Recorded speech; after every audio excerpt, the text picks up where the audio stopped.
Welcome to the Vandy Sports Podcast. I'm your host, Chris Lee. Our guest today, Tim Thompson, the color commentator for Vanderbilt basketball. Today's show presented by the Well Coffee House, which turns coffee into water. The Well is a coffee house with a mission to bring clean water to the world. To date, over 30 communities across the globe have access to safe water, health, and hope.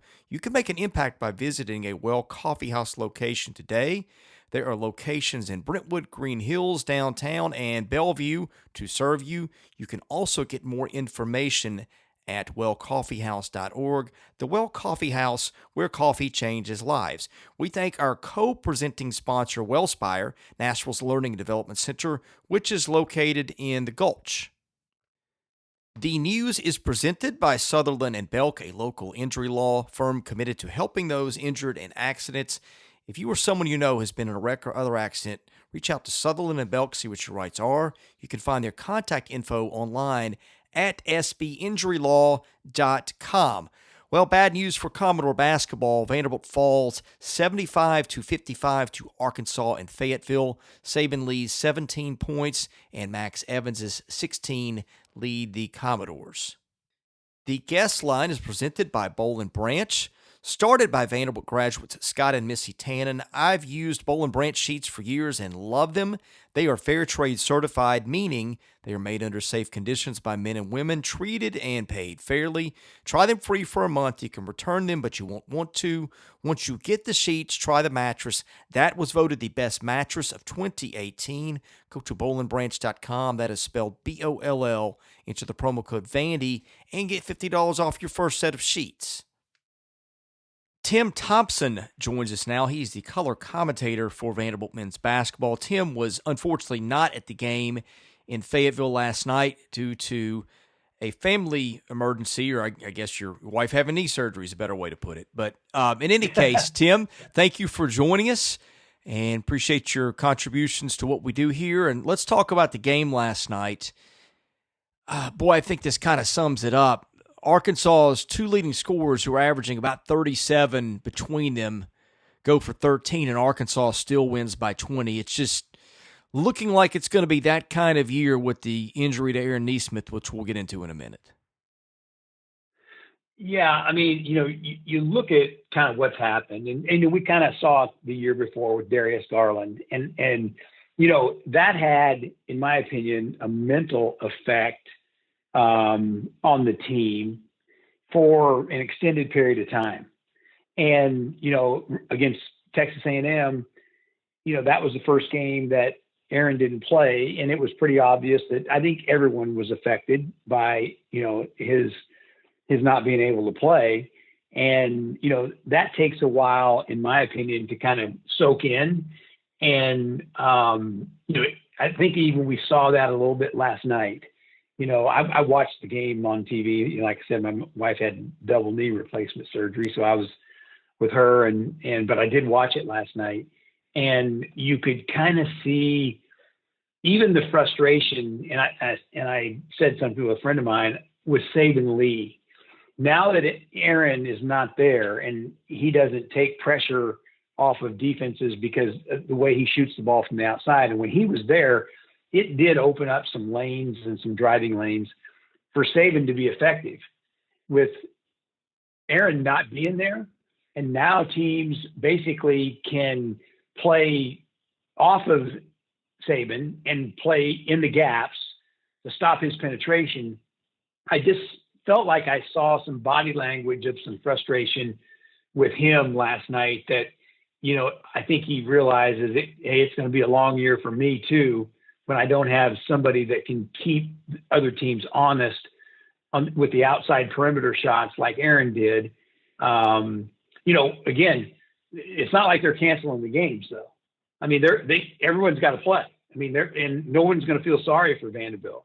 And, that's just the way injuries are. And you've got something like this to Nesmith, and, it's, really, you look at him on that scooter, and I don't know what the scenario is, but it looks to me like he'd be tough to come back this year, just based on the injury probably that he has, with something that those metatarsal foot, ankle injuries, when it's a stress fracture, you just don't know how serious they are until it takes a couple weeks to evaluate them. And then there are times when they say, okay, we're going to either have to just have him off the thing for another 6 weeks, or we're going to do surgery. And, surgery, he's done. And if he's got to stay off it for 6 weeks to get it fully healed, now all of a sudden you're looking into, March and the season's almost over. So that's the frustrating part. Yeah. And this is the point where, if it's anything like last year, and I think that's where this is probably headed, is a direction where there aren't a lot of wins left, the other things become important, like the what's next part. And for me, what I keep thinking about is what's next for Aaron Nesmith. I know there have been a lot of scouts at Memorial to see him.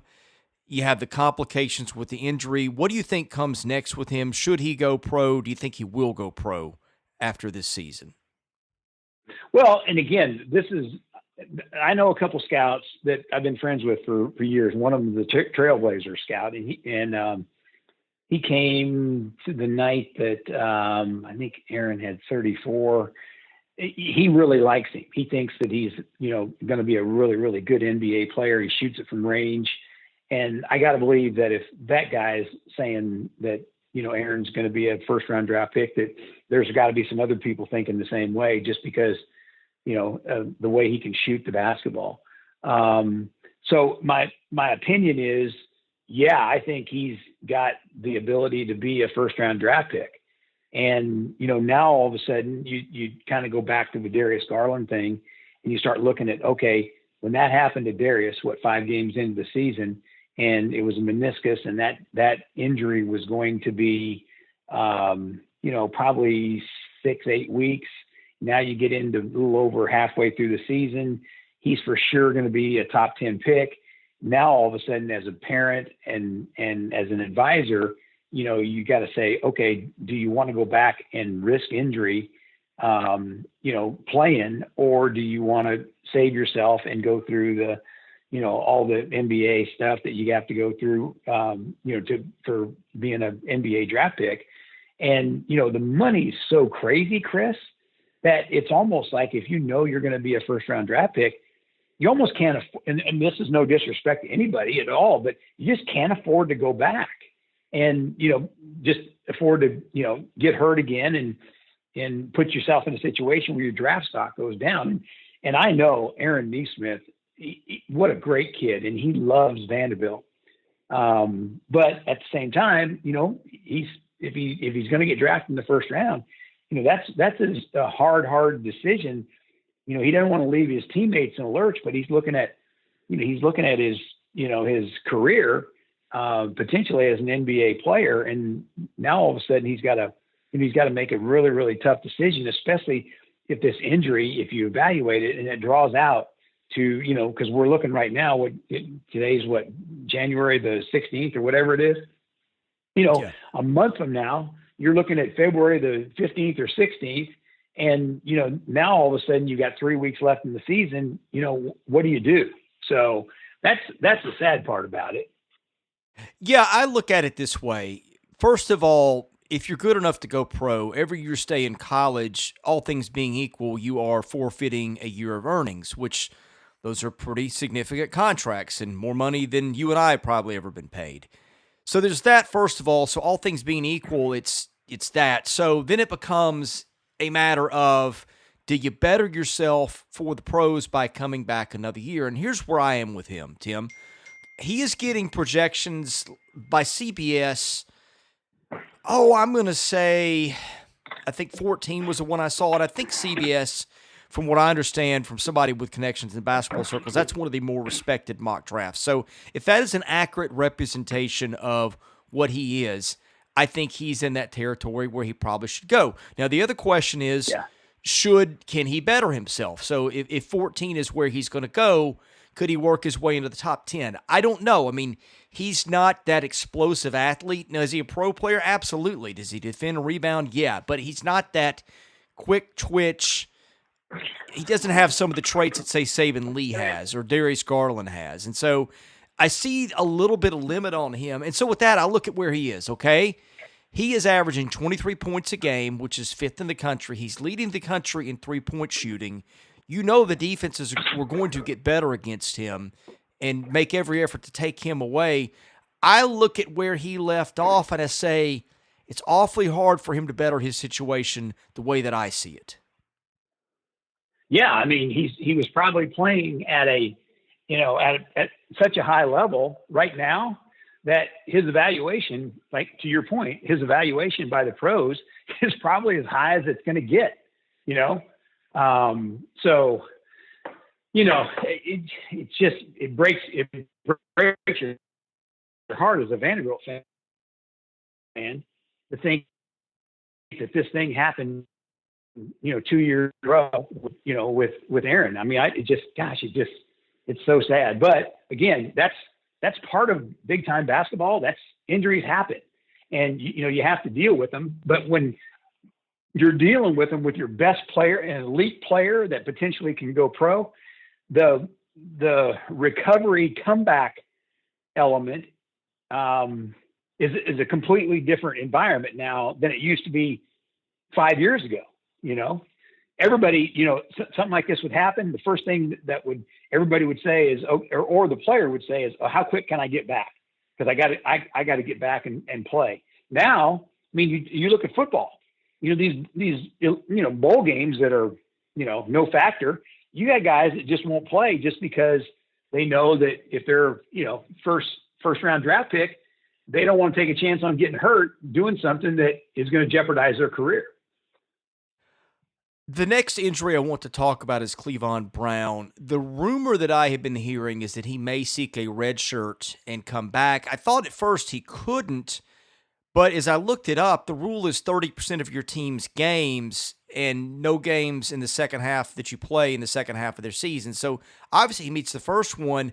Vanderbilt plays 31 games this year in the regular season. He has played 9. He's at 29%. Are you hearing anything about Clevon Brown potentially returning to Vanderbilt for a second senior season next year? I've heard that rumor. Again, I know nothing firsthand about that. But, if you're Clevon, you're not going to get drafted. Okay. You're in a situation where if you come back and with that injury, the MCL, it looks to me like he might have another 3 weeks before he can probably get back. So now, again, do you come back after February 15th? Or do you elect to say, you know what, I'd like to come back and help my team completely and have a full year, an extra year to play, and then use a red shirt and come back and be completely healthy, completely in shape. That's a decision that the player and the training staff and the coaching staff probably have to make. Is, hey, do we want Clevon to come back and be full speed? For a whole year, that would really help us. That's a decision that they would have to make. But I have heard that there's a potential that he could redshirt. The only way out of this is getting better players, and I think everybody is realizing that by now. Jerry Stackhouse set up his staff. It was going to be heavy on player development. He's got David Grace, who was out recruiting, I think, a lot. He's got 2 other coaches, Faraji Phillips, who was a high school coach, has some AAU connections, and Mazzari, who has just been a developmental guy in the NBA, not recruited before. Neither of those guys have recruited at the college level. Tim, am I right to say that their staff was structured mostly to have Grace doing the recruiting and Stackhouse and the other 2 to be back on campus working with players? Is that kind of the impression that you got of how they set this up? Yeah, I mean, I think so. And again, I always harken back to, Jerry, he's had NBA experience. That's been his experience, has been in the NBA. So, that's kind of the way he set up his staff and that kind of thing. And so, again, I think it's player development and that kind of thing. And, again, I look at some of the players that they have, and I think Dylan Disu is going to be a really good player. And I think he's started to develop. I will say this though, and I always say this about freshmen. Scottie Pippen included in this, and it happens to every freshman. Maybe Zion Williamson didn't happen to, but there's a freshman wall that these guys hit, and it's usually about halfway through the season. And, all of a sudden now it's like, okay, how quickly can you recover? And I remember when Matt Friedge was a freshman, at Vanderbilt, and he hit that wall, and doggone it, he hit that wall hard. And it took him about 2 weeks to kind of recover from that freshman wall. And when I say freshman wall, it's like, okay, in college, your practices are more intense. The academics are more intense. Games are more intense. You play just the physical in high school, and a lot of times, usually at halfway through the season, that catches up to you, and then all of a sudden now you hit that wall, and some guys recover quicker than others. I expect to see some of that, and I think I've started to see a little bit of it with Dylan and Matt and Scotty. But from a player development standpoint, I think Adam and Faraji do a great job. I see them before the games, and they really work these kids hard. But you say that, and ultimately, and everyone will say this in college basketball, recruiting is kind of the lifeblood of your program. That is, that's just the way it is. At the pro level, it's GMs getting, the best players. That's kind of your lifeblood. So again, it's all about players. It's about coaching, but it's also about players. And I think that's just an important part of, the collegiate process is getting players, especially in a league where you're going against, like elite athletes across the board. So, again, I think, do they have to recruit? Absolutely. And how Jerry structured the system is how he's done it. And, I think David Grace is a really, really good recruiter. All the people that I know, he's done an unbelievable job where all the places that he's been at UCLA and Cal, and I think he'll do a great job here. So I think we'll just have to wait and see how that structure plays out. But again, that's kind of what Coach Stackhouse knows, is that pro game and player development is a really, really important piece of that. Most Power 5 level staffs, how are those responsibilities divided up? In other words, do you have 3 assistants that are out on the road constantly? How does that work?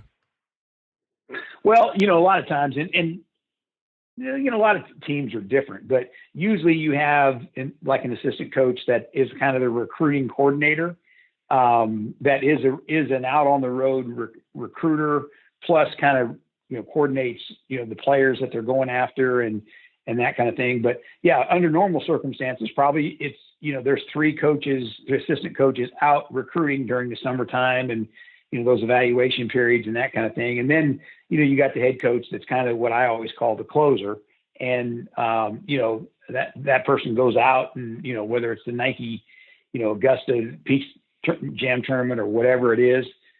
You see a lot of those head coaches at those real high profile events. And then, again, the coach having to close the deal, when you get a player. So that's, overall it's three assistant coaches out recruiting, and then the head coach being the closer.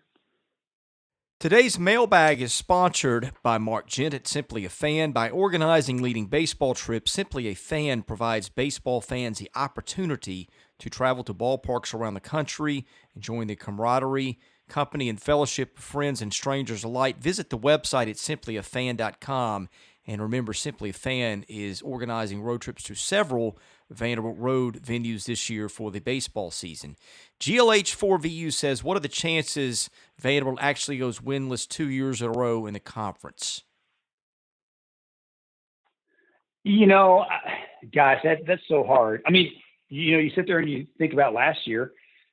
I didn't think they would go 0-18 last year. And, Chris, you were at those games. I mean, think about the Tennessee game at home. That game, we had that game won. The South Carolina game, we missed 15 free throws. Arkansas, if we make one play down the stretch, in the Arkansas game on the road, we win that game. So, there were some winnable opportunities last year. I think there's some winnable opportunities this year. Again, without Aaron, it's going to be tougher. But I think Saturday's game against Tennessee, I think it's a winnable game. Tennessee, they don't have, the scoring capacity that they've had in the past. They don't shoot the ball great from the perimeter. So I think that's a game that if we play well, and, again, we can get Saban playing downhill, kind of like he did against Auburn, Jordan Wright's going to have to step up. Dylan DeSue's going to have to step up. But I think there's some winnable games. But again, for a game mentally, it's one of those things where, you look at the Texas A&M game, we just didn't play very good. And if you have an outing like that, it's going to be difficult to win. But, you play like you did against Auburn, and it just wasn't Aaron that played well against Auburn. It was Saban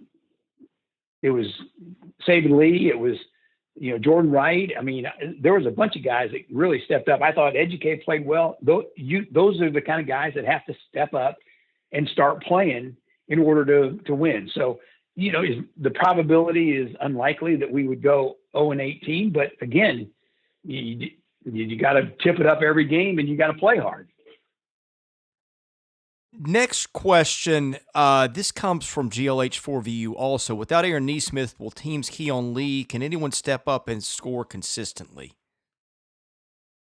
Well, it's kind of like I said earlier, and when we were talking, is that Aaron Nesmith was his perimeter shooting ability and what he does for this team.